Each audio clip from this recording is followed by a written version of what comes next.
Në familjen Ahmeti, atë dashuria nuk ishte thjesht një fjalë, ishte një frym, jetë e trashëgimi dhe brez pas brezi, ajo vazhdon të mbetet e tillë.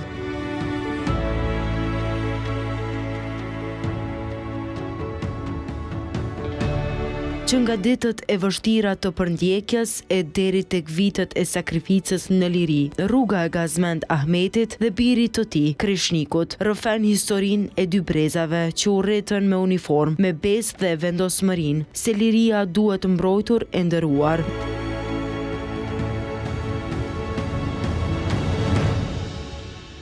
Gazmendi ka shërbyer me devotshmëri në forcën e sigurisë së Kosovës deri në pensionim, ndërsa Krishniku me krenari duke ndjekur gjurmët e tij, sot vazhdon shërbimin në FSK. Ky është rrëfimi i tyre për lirinë që u shndrua në jetë e jetën në shërbim të atë dheut.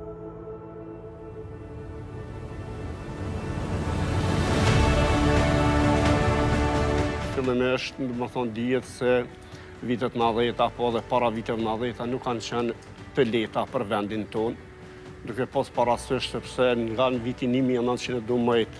pas shpalljes pavarësisë së Shqipërisë, një pjesë e trungës saj është shkputur si që është edhe Kosova dhe troje tjera, andaj kjo rezistencë ka filluar, do të thotë që nga viti 1912 e vazhdueshme që një ditë jetë pjesë e trungut familjar Shqipërisë. Andaj brez pas brezi, duke fillu nga një viti 1924, 68, 81, 90, e deri dhe fillimi i luftës së QK-s, ka qenë një periudhë e cila është angazhuar i tërë populli për një ditë ku jemi sot. Ndërka që ne si individ, si Gazmend, unë jam rritur dhe në një familje patriotike, duke pas parasysh që edhe prindi im ka qenë i larguar politik nga puna, i ishtë sistemit Jugoslav që nga viti 1981, ku kjo në atë kohë unë kisha vetëm 6 vjeçar. Dhe kjo ishte ajo, do të thotë, gurthemeli për memorien tëm që duhet mësojmë dhe duhet përpiqemi që gradualisht të mbajmë ato synimet cilat prindi jonë veç na i kishte brëmosur në trunin tonë, domethënë duke folur për çështjen kombëtare, duke folur për popullin tonë të vuajtur. Popullin tonë, do më thotë, të burgosur e të diskriminuar në gjitha format. Kjo bëri që pastaj edhe të shkollohej mirë, të mësoj mirë, bën fillimisht si një nxënës i shkëlqyer, duke studiuar pastaj dhe historinë e vendit tim dhe një përgjegjësi të cilën do më thotë detyrimisht, do më thotë, duke pas parasysh edhe historinë e popullit tonë është ngolitur edhe në kokën tonë që të jemi të përgjegjshëm, të jemi atdhedashës. Punojmë në atë mënyrën tonë se si është më mirë e mundur që një ditë dhe kur do që të krijohet mundësia të shërbim vendit tonë, në çfarë do forme, po të jetë nevoja dhe sakrifikimin apo dhe rezistencën, çfarë do që e dy për çlirimin e vendit. Që në fillim të vitit 98, mas masakrës së Qerezit, Likoshonit, e pastaj të rezistencës së Prekazit me në krye komandantin legjendar Adem Jashari, e cila kudo që ishte çdo shqiptar që ndinte vetin shqiptar, ndinte një dridhje trupit, ndo që një ditë jetë pjesa asoj uniforme. Fatmirësisht, unë me fillimin në 98 nga korriku kyçem në ratë u QK-s, duke mos pas parasysh absolut jetën time, edhe pse unë kisha në atë kohë djalin Krishnikun 3 vjeçar. Gruan, domethënë, posa të martuar jo në periudhë gjatë kohore, mirë po përgjigja ndaj atë vendit ishte shumë emocion. Edhe ky që fillimisht është bërë, domethënë, një di me një jo armatim të sostifikuar, por guximi dhe vullneti ynë ishte jashtëzakonshëm. Kjo është një diçka një ndjenjë që nuk mund ta harroj kurrë, veshin e parë të uniformës së QK-s dhe kapjen e armës në dorë për të rezistuar një okupatori serb për çlirimin e vendit tim. Dihet që lufta ushtrisë çlirimtare të Kosovës,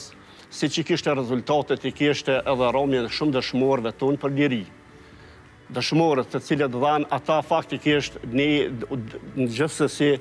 imi përpjekur dhe gjithmonë kemi pas synim që amanetin e tyre, ta çojmë vend aty për ku ata dhanë jetën, gjakun e tyre, mas shtrejtën. Dhe kjo neve na obligoj, dhe gjithmonë do më thonë që si mund t'i ndihmojmë pastaj vendit duke përfunduar edhe pas përfundimit luftës së QK-s. Në 12 qershor natën, Pastaj ne, në thot, kaluam në uniformën tjetër, e cila do më thonë u transformuar në trupat e mbrojtjes Kosovës, që populli edhe pas përfundimit luftës kishte nevojë për rindërtimin, zhvillërimin e cila ishte gjithçka shkatërruar. Do më thonë nuk ishte diçka që gjithçka duhet filloj për jetë për zaras, nga një herë edhe pse ishim në vijat e frontit, na ipej pak hapësirë që të vizitojmë familjet tona dhe si sa më kujtohet si 3 vjeçor kur vinte dete orma apo dete trupi im, duke shikuar me një korreshje, me një diçka është apo si mund tjetë, dhe Kreshniku pastaj është rritur edhe në të në kësa kam qenë, dhe më thonë, e shë Kreshnikun, dhe më thonë, evaluimin e ti gradualisht me vetën, dhe më thonë, nga musha 3 vjeçore, e deri më sot gjithmonë është rritë prezident se ka pas uniformën në shtëpinë e ti. Dhe kjo është për mu një krenarie jashtëzakonshme, sepse ne gjithmonë mundohemi që shtetin tonë të alëm themelet shëndosha, dhe më thonë në vijat, në gjurë të asojt në për cilët ka kalu populli unë. E këtë vimu jam i knaqur që në këtë rast edhe djolim Kreshniku është duke viju dhe duke e trashëgu faktikisht atë emocionin e përbashkët. Është fillimisht frymëzuese, është sepse kam bërë shumë për shtjerimin e vendit, edhe për ta trashëguar uniformën, o për ta ditur vlerën uniformës, sepse është uniforma e shajt, është krenari, është mision me cilët të parët tonë, edhe prindjem, edhe lufta e ushtrisë lirimtare të Kosovës, na ka bërë neve që ta trashëgojmë uniformën, të krenojmë me ta, edhe pse është uniforma përgjithësi individuale e se cilë që duhet ta mbojmë me përgjithësi shumë të plotë. Ushtria lirimtare e Kosovës, po edhe 3 etapat e uniformës nga lufta e lavdeshme e ushtrisë lirimtare të Kosovës, pastaj edhe trupat mbrojtjes uniformës, pastaj edhe deri në forcën e sigurisë të Kosovës, ku pe viti 2015 jam bashkangjitur duke u frymëzuar në uniformën e prindit tim, edhe gjithë aty në luftare dhe gjithë aty në ushtarakëve që kanë qenë edhe që janë në pjesë e forcës së sigurisë të Kosovës, më ka bërë të ndihem që të jem edhe në pjesë e FSK-s që të kontriboj për vendin tim, sa do pak në atë mënyrën tem që të jem sa më i disciplinuar, të jem krenar me uniformën e lavdeshme të ushtrisë lirimtare të Kosovës, në cilën është motivimi kryesor i secili prej ne. Po shikimi këty në foto më kthen emocion, më kthen kohë, më kthen në diçka të cilën të papërshkrueshme, ndërkaq sa i përket Kreshnikut, djalit tim, është një diçka që gjithmonë e ka pas frymëzimin tim, e ka pas motivin nga vetë ne, do më thonë dhe familja, para se gjitha është tjetë i disiplinuar, tjetë i përgatitur dhe tjetë i gatshëm, që çfarë do sfida që e presin dhe të mos jetë asnjëri tjetë i pakursyer, më thotë nëse është nevoja edhe për jetën, për vendin e vet. Kjo është sepse, do më thonë, mendojon që kemi obligim ndaj lirisë tonë, dritës dhe frymës që morim ne sot. Dhe këto e ka në shpirtin e tij, në zemrën e tij që mendojon edhe çdo pjesëtar i FSK-s duhet ta ketë këto që të jetë i gatshëm për çfarëdo. Këtina ne thotë gjithmonë i kemi thonë që të ketë suksese, të ketë punë, vetëm puna, disiplina, shërbimi ndaj vendit, këto e banë edhe vendin tonë krenar dhe të arrim synimet tona atje ku dëshirojnë. Për shumë këshilla që më ka dhënë babaj gjatë rrugtimit të jetës, po edhe gjatë rrugtimit në uniformë, si pjesë e forcës së sigurisë të Kosovës, më ka bërë që më ka thonë që ti jesh sa më i disciplinuar, që të shërbesh vendit tanë në mënyrë më të mirë të mundshme. Synimi im është që të shërbej vendin tim në mënyrë më të mirë të mundshme, të jem sa më besnik ndaj vendit tim, edhe ta trashëgoj uniformën si baboj em deri në ditën e fundit të forcës sigurisë të Kosovës. Si çdo prind edhe ne, domethënë raportet e fëmijë apo djalë, prind ose bab janë gjithmonë bashkëbiseduese, janë domethënë jo kritike në atë aspektin sepse domethënë ne shohim rrugën në të cilën është duke viju, është një diçka e mirë, është duke shkuar në ato vija të cilat edhe ne kemi dëshirë.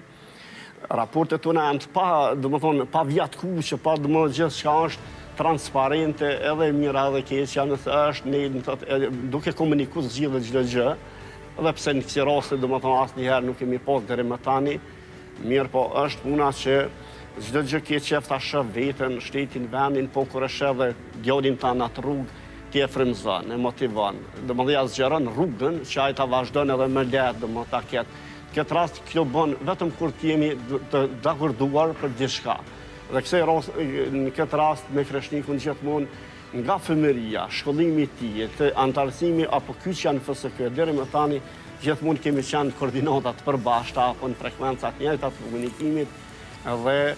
i urim veç suksese në të kudo që të jetë, edhe sa do që të jetë, domethënë që ta vazhdoj këtë rrugë. Festa 28 nëndorit, festa e kombit tonë, është një festë madhështore e cila domethënë na ka frymëzuar që nga fëmëria jonë edhe tani, edhe brezat e ardhshëm që do të jenë. Festa flamurit është si festë e veçantë ku ne mund ta kujtojmë shumë ngjarje në aspektin festiv, në aspektin besa dhe emocional ku gjithë dëshmorët të cilat i kemi varrosur gjatë luftës së shtrisë lirimtare të Kosovës i kemi mbuluar po me këtë flamur, domethënë duke marrë betim të dy fesh, lirimin e vendit dhe mbrojtjen e flamurit. Tani kemi shtetin tonë, kemi simbolet tona, por simboli kombëtar dhe dita flamurit në historinë e vendit dhe të kombit tonë është si datë madhështore dhe datë e veçantë e cila domethënë na frymëzon që ta festojmë dhe ta kemi gjithmonë në mendjen dhe shpirtin tonë. Dita 28 nëndorit, dita e flamurit, pavarësisht Shqipërisë, dolës parë publike të UÇK-s edhe shumë të tjera, mesazhi im është që këtë festë domethënë ta forcojmë dhe ta unifikojmë në tërë kombin, kudo që të jetë edhe bëhet kjo, ta dojmë me shpirt flamurin, vendin, shtetin edhe gjithçka që është e nevojshme për të mirën e vendit tonë. Mesazhi im është edhe tjetra që kjo të përmoset edhe tek gjeneratat e reja, domethënë duke filluar nga arsimi, edukimi familjar, deri tek ato akademik dhe universitar, që t'i dim rënjet tona, t'i dim historinë e kombit tonë, sepse festa 28 nëndorit është ajo që neve pikërisht na ka përgatitur që edhe një ditë jemi të gatshëm të zhvillojmë luftën për çlirim. Domethënë, këto data historike të cilat kanë qenë para çlirimit të vendit tonë, bërit shtetit tonë, ka qenë pikërisht data 28 nëndorit apo dita flamurit. Dhe mesazhi im kryesor është që të kemi një unifikim, të kemi një unitet, të kemi si popull dhe kombë, ta dojmë një tjetër më shumë, sikur më parë që të zhvillohemi dhe të ecim atje ku janë synimet tona. Unë si mesazh që dhënë që secili prej ne të kontribuoj për vendin në mënyrën më të mirë të mundshme, sepse kemi sakrifica të mëdha në të kaluarën tonë që kemi motivim për